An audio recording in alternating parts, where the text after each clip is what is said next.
Hi, today என்ன பார்க்க போகிறோம் அப்படின்னு சொன்னால் நிறைய பேர் வார்லி பிரிண்ட்ஸ் அப்படிங்கிற ஃபேப்ரிக் பற்றி கேள்விப்பட்டிருப்பீங்க. பட் அது எங்கேருந்து வந்துச்சு, ஏன் அதை அப்படி சொல்கிறாங்க, அது மட்டும் இல்லாமல் அதில் உள்ள பிரிண்ட்ஸ் எல்லாமே ஒரு நேச்சுரல் சீனரிஸை பற்றியோ அனிமல்ஸ் பற்றியோ இல்லை பீப்புள்ஸ் பற்றியோ சம்திங் ஏதோ எக்ஸ்பிளைன் பண்ண மாட்டேங்குது அப்படின்னு யோசிச்சுருக்கீங்களா?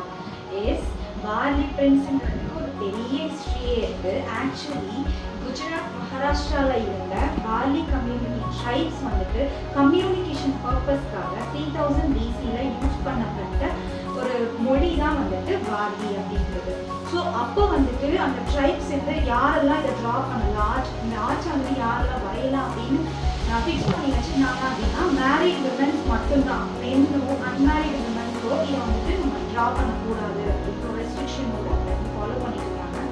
அது மட்டும் இல்லாமல் அவங்க எதெல்லாம் யூஸ் பண்ணி அதை ட்ரா பண்ணாங்க அப்படின்னு கேட்டிங்க அப்படின்னு சொன்னால் கவுடன், ரைஸ் ஃப்ளோர் அண்ட் வந்துட்டு ஹென்னா, இண்டிகோ இது மாதிரியான நேச்சுரல் திங்ஸ் யூஸ் பண்ணி தான் அவங்க வந்து ட்ரா பண்ணுவாங்க.